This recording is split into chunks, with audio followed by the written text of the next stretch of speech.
everybody's chapter numbers. Yeah, 13. I put together a list of 20 questions from chapters 12 and 13.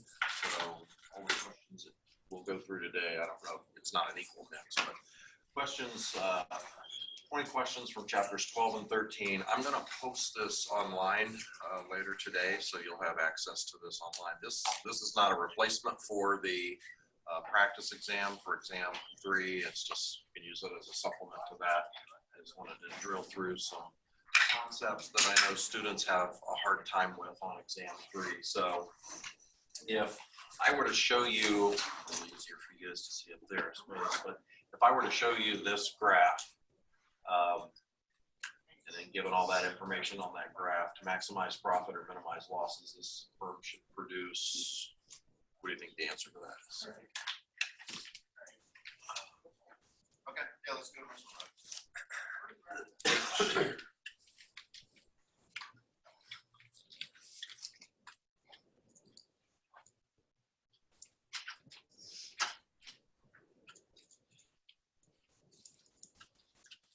What's the first thing that you would look for in trying to determine how many units a company would produce? For marginal revenue and marginal costs. Yeah, look for the intersection of marginal revenue and marginal cost. And there's marginal revenue. Marginal cost is here. They intersect right there at point G on this graph. That tells you how many. So from point G, go straight down to the x-axis, and you can see that according to the marginal revenue, marginal cost rule, they should produce E quantity. Does everybody agree with that? If they produce E quantity, what would the price be?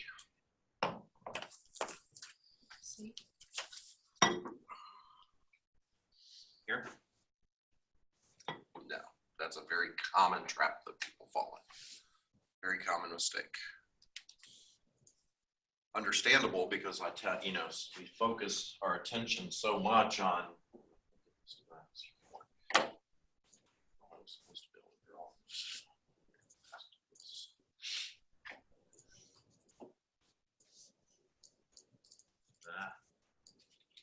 draw.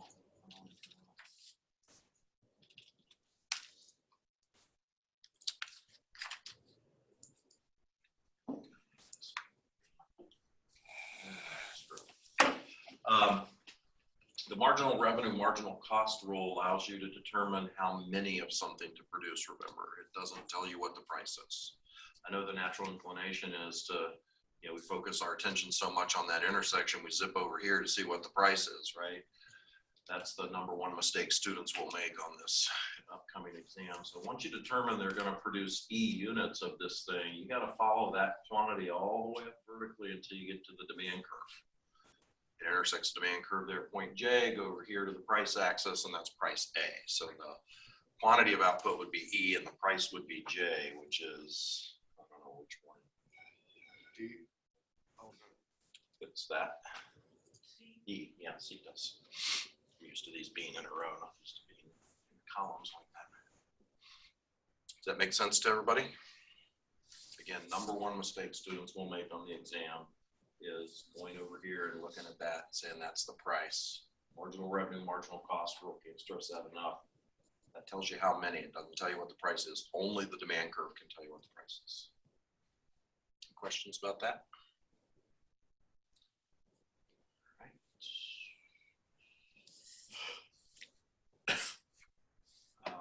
What is this one here? Let's see. Don't know if that's the same diagram. Yeah, it is the same diagram.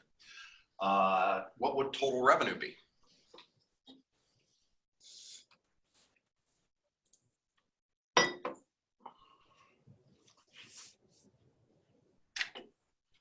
BA, A, J, E, and O, 0. A, J, E, and O. Sounds right to me. How did you get that? Remember, the formula for total revenue is price times quantity, correct? We know that this is the price. We determined that in the previous question. The price is A. The quantity that they would produce is from the origin over to point E, so that rectangular area there would be, what choice is that for us? OAJ, that's choice B, correct? You look doubtful about that. Let's see if I can. I know that I'm supposed to be able to draw this.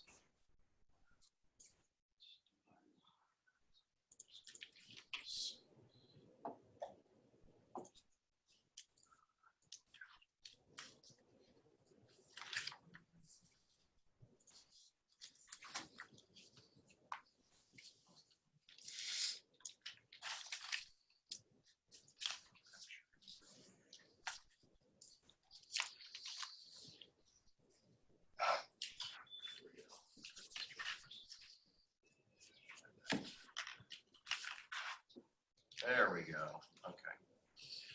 So we determined we produced that many, and at that many, we've determined the price is A. So that's the price we're gonna charge per unit. That's the number of units that we're gonna produce. So that rectangular area, which is bounded by 0 to A to J to E, which is choice B here, is the total revenue. Again, it's just simply price times quantity. Make sense?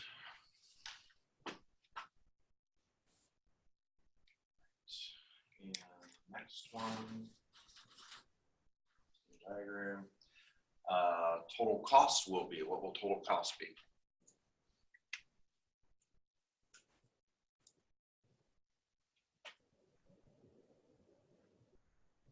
Would be the consumer surplus, No. or where that is. What do you mean by that? Identify it by a point on there. It would be like BH and J and A or something like that.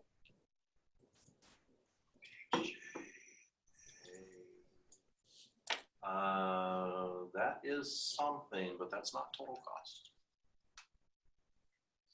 Would it be B? Oh, B, yeah, it's B, indeed.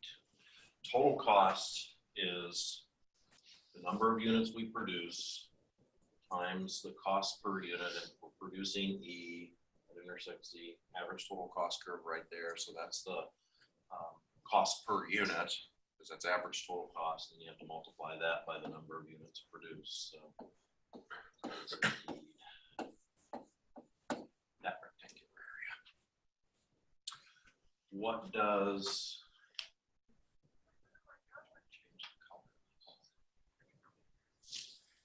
I guess I'm just lucky to do that. What is, as Seth just said, what is that rectangle? Economic profit. Yeah, there you go. That's the profit per unit, or total economic profit. Profit per unit is J minus H, right? Price per unit minus the average total cost per unit. Multiply that by E units produced. So that, in fact, it's probably got ahead of myself. Yeah, there it is. So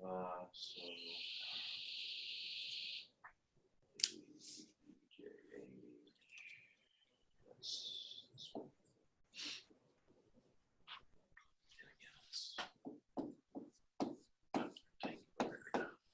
You're going to see questions just like this on the exam. So hopefully you'll find this helpful. That makes sense to everybody.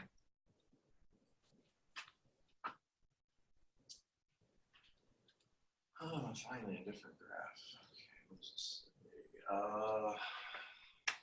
By the way, I didn't even read the question. I just picked a bunch of graphical questions. So the monopoly price will be.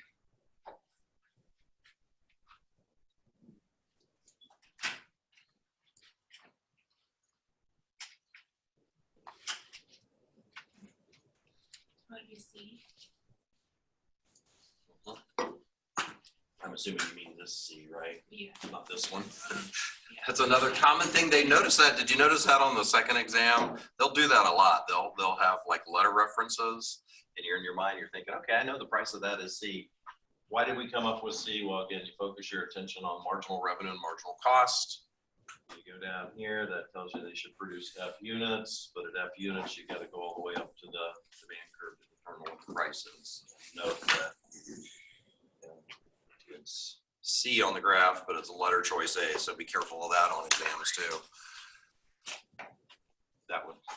I rarely agree that questions on exams can be trick questions, because there are no trick questions, there's trick answers, but I don't know, this comes kind of close when they pull that kind of crap on you, right? Everybody agree?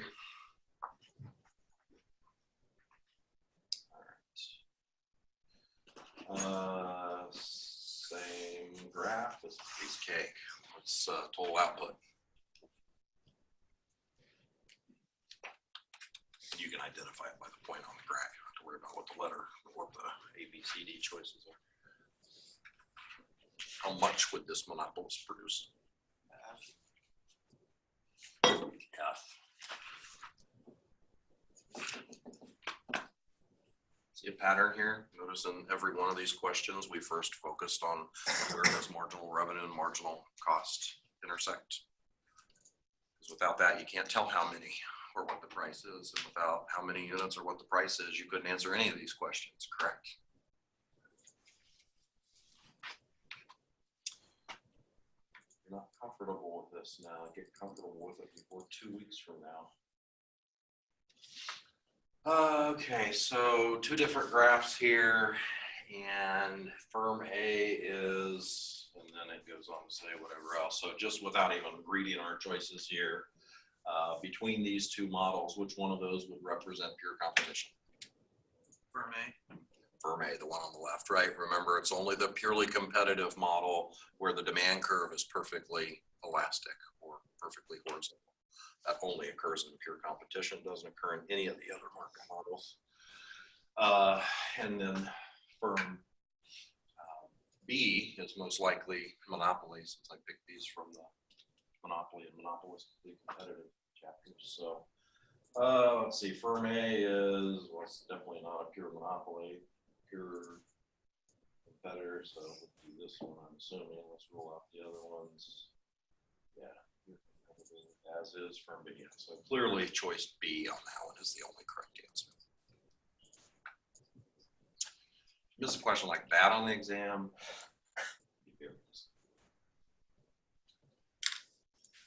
All right, so then this one.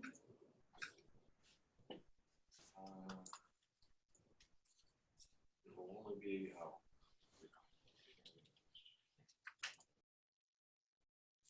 there's the hidden pin thing I've been looking for. With the industry structures represented by the diagram, these questions, you got to read them all here. A says structures represented by there will only be a normal profit in the long run, while in B, an economic profit can persist. And that's probably true. Let's look at B. Says industry structure represented by B. Well, now this is clearly, if they're talking about the entire supply curve, this is the end. So the one on the left has to be the industry, the one on the right has to be the individual firm. So eliminate the ones that start with B. A says price exceeds marginal cost, resulting in allocated efficiency. Price does exceed marginal cost, but for that reason, it doesn't achieve allocated efficiency. So only A works. There'll be a normal profit in the long run. This is a monopolistically competitive firm, so there'll be a normal profit in the long run. And an economic profit can persist if that's a monopoly. That's kind of a vague question. I don't know that I would ask one like that on the exam, but again, I was just trying to pick through questions that have graphs that I know can be tricky for people. This is pure monopoly still, so let's read the question. If the monopolist is unregulated, it will maximize profits by charging. I need to look at the answer choices. What would the price be here for this monopolist?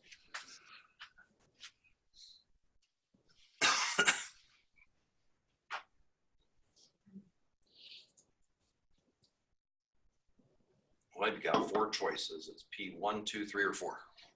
P3. P3, right? And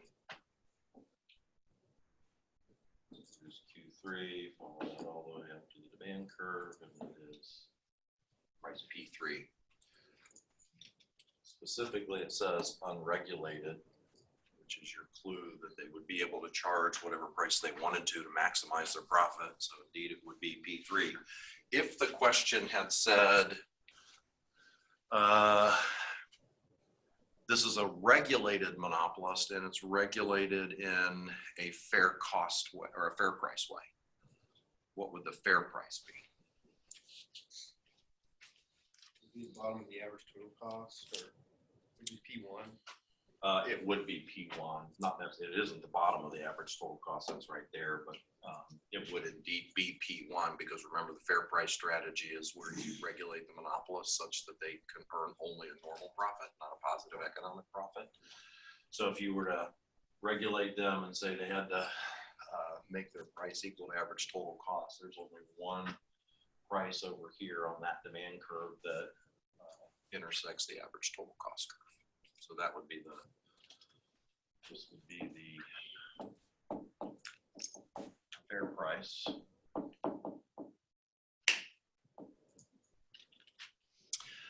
If they wanted to regulate this monopolist in a socially optimal way, what would the price be? It is P2 indeed.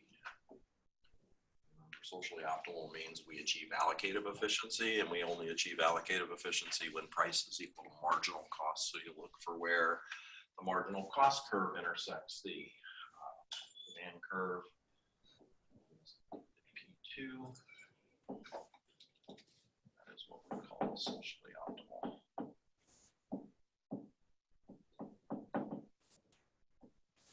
Rest assured, you'll see a question. One of those three questions on the real exam for sure.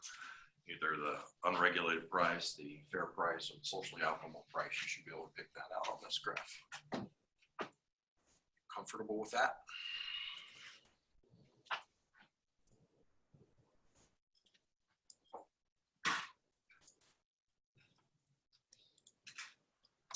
There's the graph. Let me read the question. Let's scroll back down here. This firm will realize an economic profit or loss. So you guys tell me. I need to think about it. See that wall?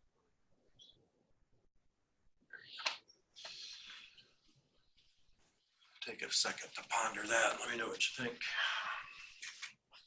Don't blurt out an answer. I think you know the answer. Raise your hand. One.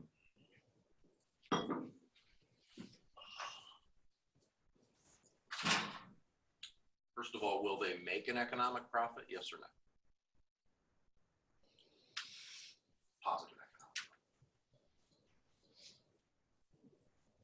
Yes. Yes, they will indeed. How do we know that? Because the price is above the average total cost, correct? So obviously they're going to make a positive economic profit. How many units would they produce? 160. 160. What price would they charge if they produced 160 units? 16. 16, correct? What would their cost per unit be at 160 units?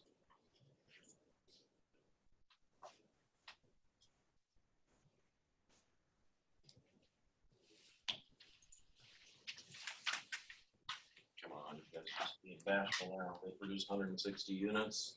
What's their average total cost? Cost per unit? 13, correct? What's 16 minus 13? I know this is hard, isn't it? 16 minus 13.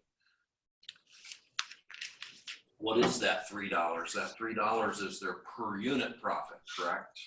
It's not asking us for per unit profit, though. It's asking us for total profit.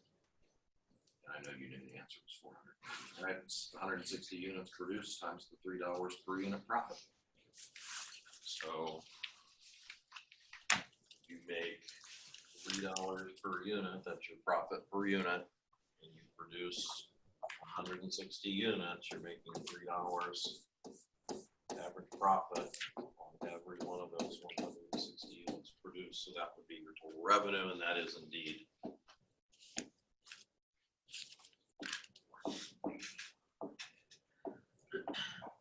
Which is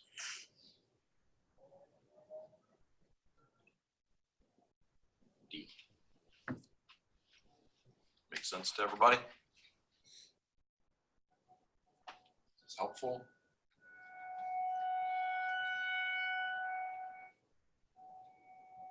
Oh, today's the nationwide, or no, statewide tornado drill.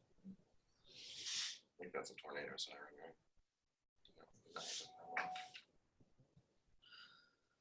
Who can, what's the purpose of a statewide tornado drill though? I mean, have we ever had a Test to do tornado the that wiped arms out the entire? Yeah, I know, but they test mine in my neighborhood. They test mine in my neighborhood. Once with the first Monday of April, something like that. Seems a little goofy to me. The whole state has to do it at the same time or we won't be safe. All right, given this graph, in short run equilibrium, the monopolistically competitive firm shown will set its price. That's just gonna be obnoxious.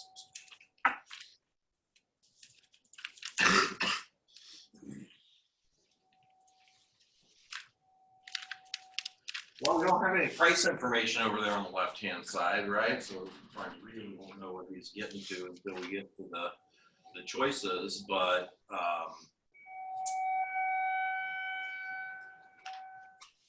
again, always focusing our attention on the marginal revenue and marginal cost are equal. They're going to produce whatever that many units is. Go up there to where it intersects the demand curve, which is right there, and that would tell you what the price is. So it's going to set its price. Well, probably what he's driving at, I don't know until we read exactly what he's telling us our choices are, but clearly that price is below average total cost, correct? And if it's below average total cost, they're earning a negative economic profit or they're incurring economic losses, correct? So let's see what he's reading. Below ATC, well, that probably the answer certainly works. Below marginal cost, obviously the price is above marginal cost. That one, above ATC, we've already determined it's below, and below MR, obviously it's above. So what he was looking for there is the price is going to be a little below the average total cost.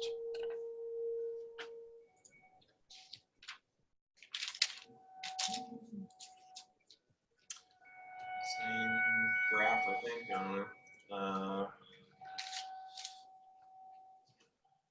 this one's very open-ended. It says a monopolistically competitive firm shown in the figure, and then we gotta read all of our choices here. So this is, I think, the same graph, but regardless, they're certainly going to have economic losses here. So might realize an economic profit or loss depending upon its output choice. Well, clearly they can't produce any level of output that would exceed the average total cost. So, you know, that's just silly. Can realize an economic profit for the same reason. We can rule that out.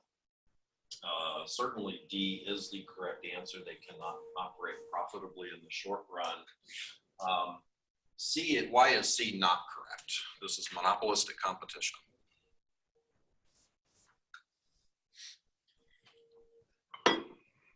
Because if it's long run and they're continuously losing profit, then they're not going to operate. Some firms will leave the industry, right? So if there's economic losses in this industry, as there are here for producers like this producer, then we said firm, because this is monopolistic competition, barriers to entry are very low. So it's really easy for firms to get into and out of the industry. So if firms are losing money, some firms leave the industry.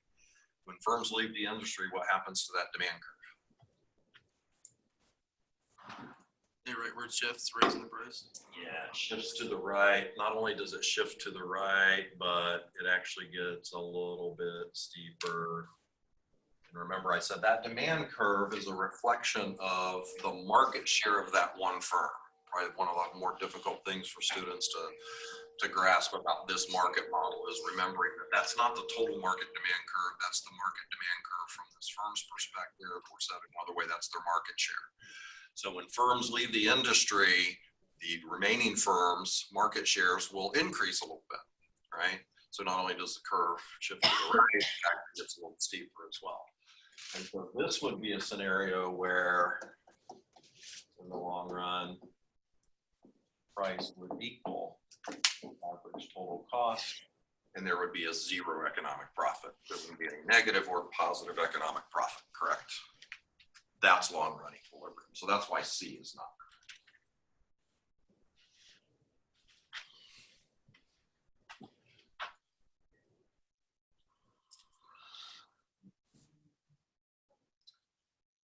Same graph. C. If all monopolistically competitive firms in the industry have profit circumstances similar to the firm, then some firms will exit the industry. We already answered that.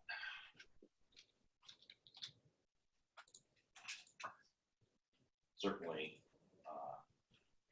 new firms aren't getting into increasing losses. That's certainly true. Wouldn't make rational sense for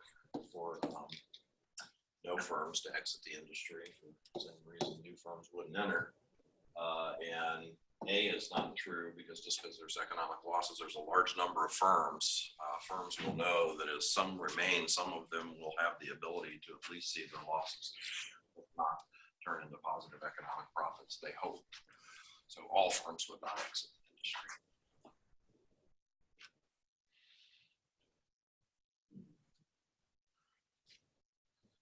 All right, finally, we have a monopolistically competitive firm that is making a positive economic profit. How do we know that?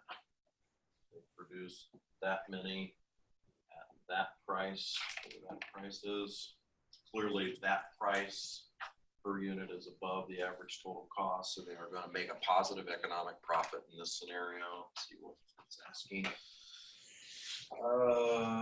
New firms will enter the industry. Well, when economic profits exist and it's easy for firms to get into the industry, that's certainly true. No firms will enter the industry. That defies our rational behavior expectation. No firm's going to exit, so because there's economic profits, firms will enter the industry. When firms enter the industry, just like I was illustrating before, this is one singular firm, and that demand is their market share. What happens to their market share when firms enter the industry? And curve shifts to the left, right? So they lose some of their market share, their economic profits disappear. I didn't draw it this way, but actually it gets flatter too, remember?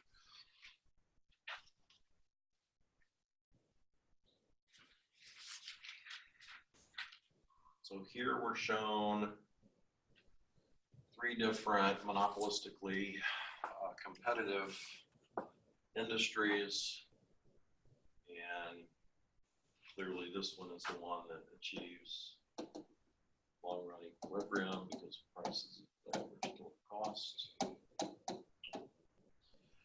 And here there are positive profits.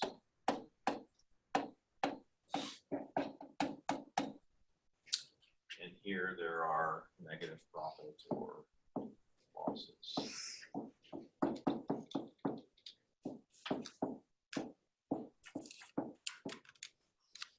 Everybody good with that? Now let's see what it's asking us about those three graphs.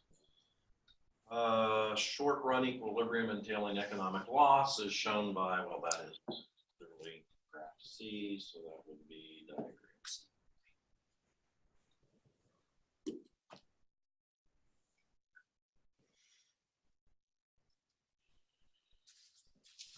Same graphs.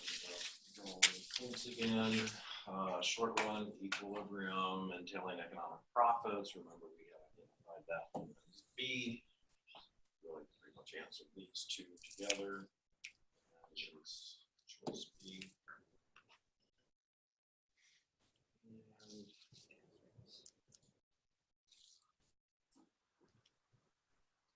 And 17, an important similarity between a monopolistically competitive firm and a purely competitive firm is, this is similarity, economic profits tend towards zero for both. Is that true? It is indeed. They both realize allocative efficiency. Is that true? No. Which one does? Pure competition only, right? So those work. Do they both realize productive efficiency? No. Which one again? Which one does achieve productive efficiency, meaning they produce at the lowest point on their average total cost curve? Still pure competitive. Pure competition still, right? And both face perfectly elastic demand schedules. Well, clearly that's not true, right? We've been looking several times today. As obviously none of those demand curves we looked at were perfectly elastic for a monopolistically competitive firm. But that is true of pure competition. So that's not true, but you could say that pure competition only does achieve those things. Make sense?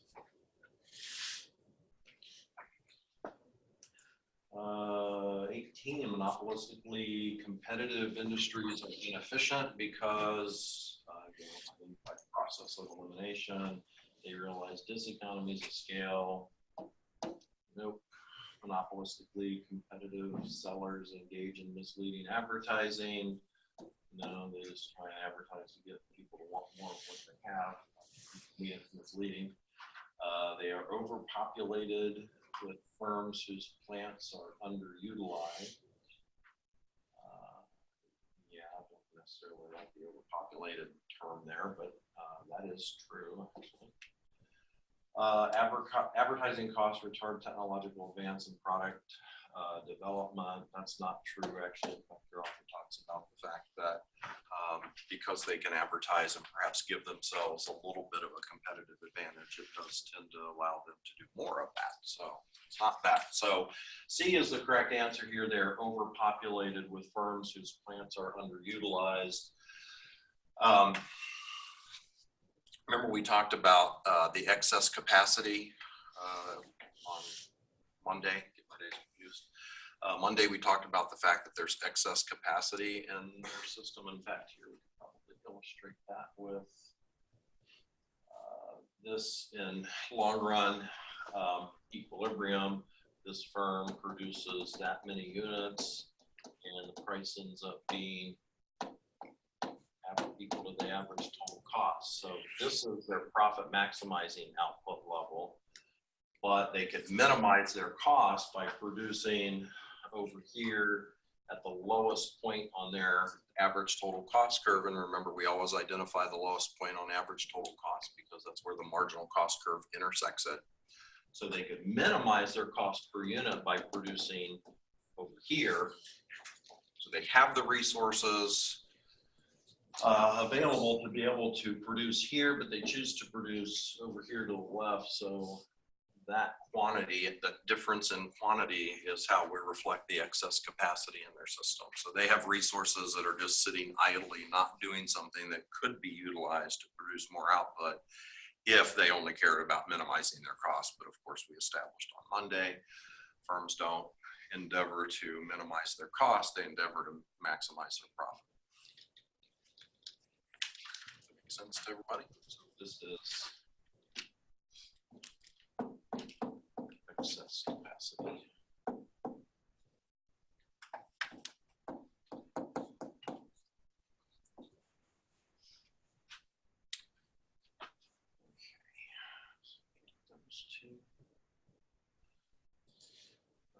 Here we have 4 different graphs. We have a scenario, and again, without regard to what he's asking, maybe we'll kill a few birds with one stone again.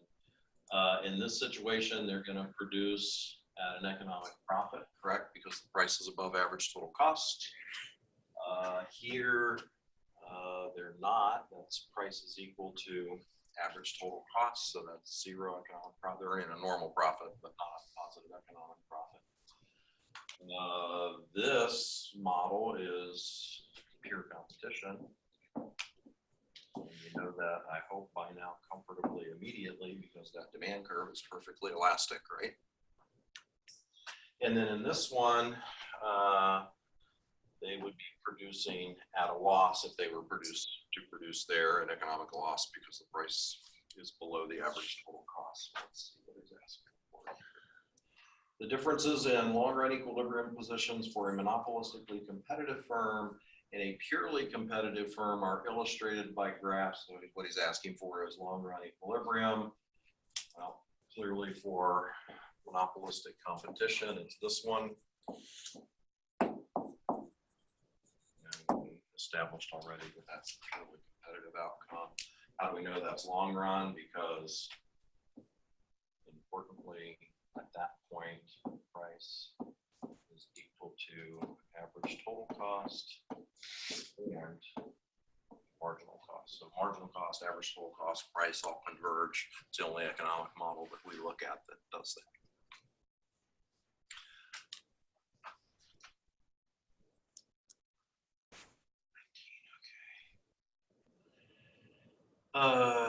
Same graphs. Let's see what he's asking here. The differences in the long run equilibrium position for a monopolistically competitive firm. Oh, it's the same question. Oops, repeated one. That's the same exact question though. Yeah, sorry. I didn't realize that. 19 and 20 are the same exact question. So I think that's all. And it will answer keys there too. So if you didn't write these down or remember them, I'm going to post this presentation. I'll post the one that I just marked up too, because I can save this with the marked up version, and then so I'll post them both so you can look at them. I hope you found that helpful, because that's the kind of questions that students would kind of get stumbled on